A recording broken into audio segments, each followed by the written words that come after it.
All right, guys, right back into the charts we go. What do we have here? We have a beautiful chart of Bitcoin. Now, yesterday we were talking about the potential for an immature bull pattern here. We started to curl over. That hurts the probabilities of that bull flag forming. And again, if you watched yesterday's episode, I went over exactly what an immature pattern is versus a mature pattern, the probability differences, all of those key things.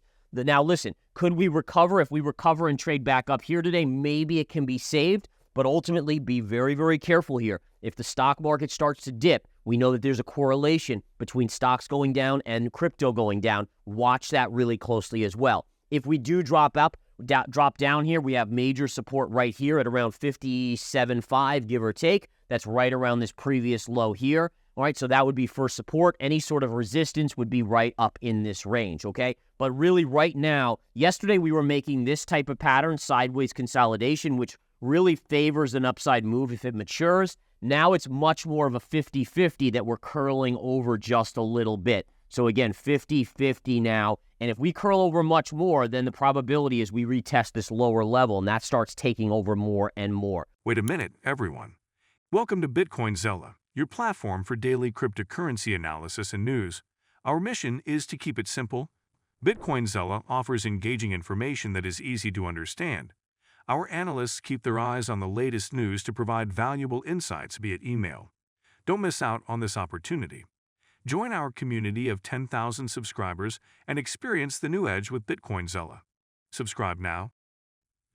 Gareth will share his insights on stock market dip and crypto correlation, what to watch, critical support at 57.5. Will Bitcoin hold?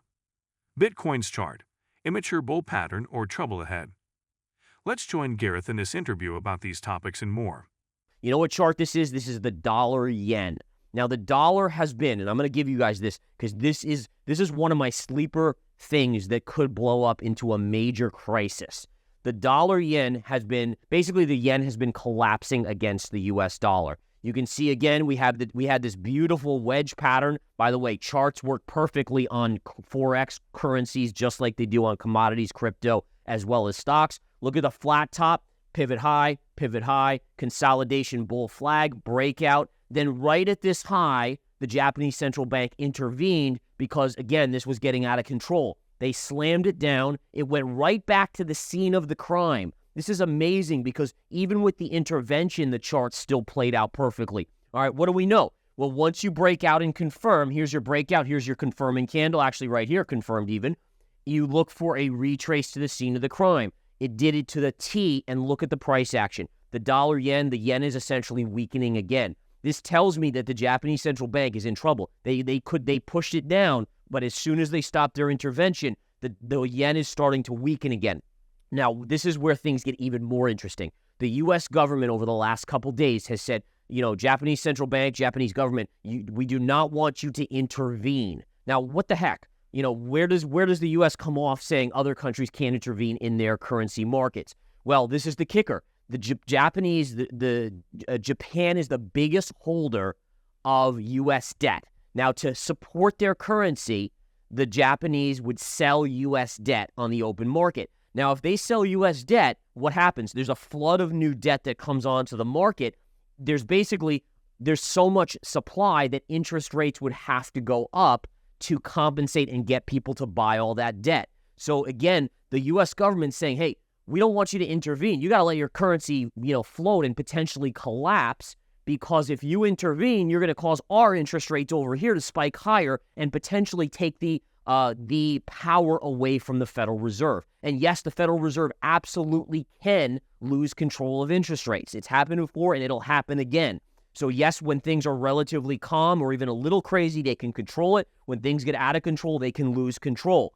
So this is really interesting what's going on here, because the question is, do we go back up here and does the Japanese central bank have to intervene again? And if they intervene, what is the repercussions? You could be on the verge of a currency collapse and a debt. I mean, think about the debt to GDP of Japan, 250% debt to GDP. US is at 130%. This is a world that is built on a house of cards of debt.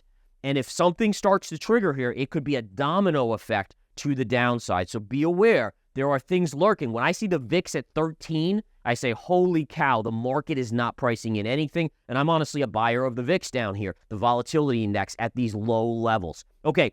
So I wanted to go over that really quickly. This dollar-yen chart, I watch it literally every day now. I want to see, look at this move back up. Are we going to head back to this high? If we do, does the Japanese central bank intervene again? Or do they let it blow through and the yen even weakens even more against the U.S. dollar? A possible rise in Bitcoin's value to $43 million per coin, driven by its scarcity and adoption. Mark Moss suggests that Bitcoin's value could soar to $43 million. Based on its innovative impact and historical growth patterns. Bitcoin's adoption in different industries might justify a future valuation of $100 million per coin. Bitcoin is contrasted with the $900 trillion value of traditional wealth assets, highlighting the shift in wealth evaluation. Bitcoin's price is expected to rise with each halving event due to reduced supply and consistent demand. With a finite number of Bitcoins and increasing demand, scarcity is likely to drive significant value growth. The chairman of the U.S. Securities and Exchange Commission, SEC, Gary Gensler, has reiterated his view that crypto is a field full of non-compliance. While noting that crypto is a small piece of the overall U.S. financial market that his agency oversees, the SEC chair emphasized that it is an outsized piece of the scams and frauds and problems in our markets. Cardano, guys, has this little pattern here. You can see this little flag pattern. Now, what type of pattern is this, folks? Right? You have a down move. Let me get my draw tool there. There we go. And we're basically doing that. That's a flag, right? It's an upside down flag, which is bearish. So this is a bearish pattern on Cardano, right? Coming right to a head. If it breaks here, you go down to this level. This level is actually a level that I've been eyeing now for a month and talking to my members of Smart Money Crypto about at 35 cents. So 35 cents is a very interesting level for me. If we zoom out on this so I can show you where it is, if we go out here, and let me just zoom out here and just drag this chart out, you can see it's a confluence of multiple factors converging here. We have this high down to this area. We have this bottom right here through this high, through these lows. It converges right here. Now, does that mean it's going to be the bottom on it? No, it doesn't mean anything. It just gives me a probability for a bounce there and maybe a potential bottom, but we'll have to watch it. As always, folks, I never go all in. I start small. I dip the toe in the water, and this way I can maneuver. If it does go lower, I can add to that position and look for the bigger bounce. Gold today, flat to negative, not much price action. Gold has really gone to sleep, which is not unusual. Remember, when charts go parabolic like gold did, and this was one of the most parabolic moves we've seen from, 2,000 to 2,400 in gold, when they go parabolic, there's a tendency to need to digest the move, right? So you have this digestion process. It almost looks like intestines digesting food, right? So that usually happens, and then that can lead to your next move up. That's basically what we've had here, and now we're kind of doing this, right? And so the idea is I'm still in favor of us pulling back to at least 2,200, but I still think, again, that's a short-term slight negative bias with that longer-term move to the upside. Alex Blania, CEO of Tools for Humanity, the company behind WorldCoin, recently traveled to Argentina and met with high-profile officials of President Millei's administration.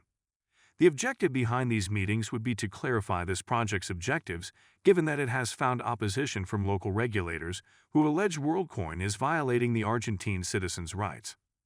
Has grown significantly, indicating a strong market despite fluctuations. North American Bitcoin miner Hut 8 said it mined 148 Bitcoins, or 36% coins, less in April than it did in March. Hut 8 primarily attributes the decrease in the number of mined Bitcoins to the relocation of its proprietary miners, which were previously hosted at the Kermian Granbury sites. Following 2 days of positive inflows, U.S. spot Bitcoin exchange-traded funds, ETF, experienced a decline, with $15.7 million exiting on Tuesday. Grayscale's Bitcoin Trust, GBTC, saw $29 million leave during the day's trading sessions, overshadowing the break-even and positive reports from the other spot Bitcoin funds.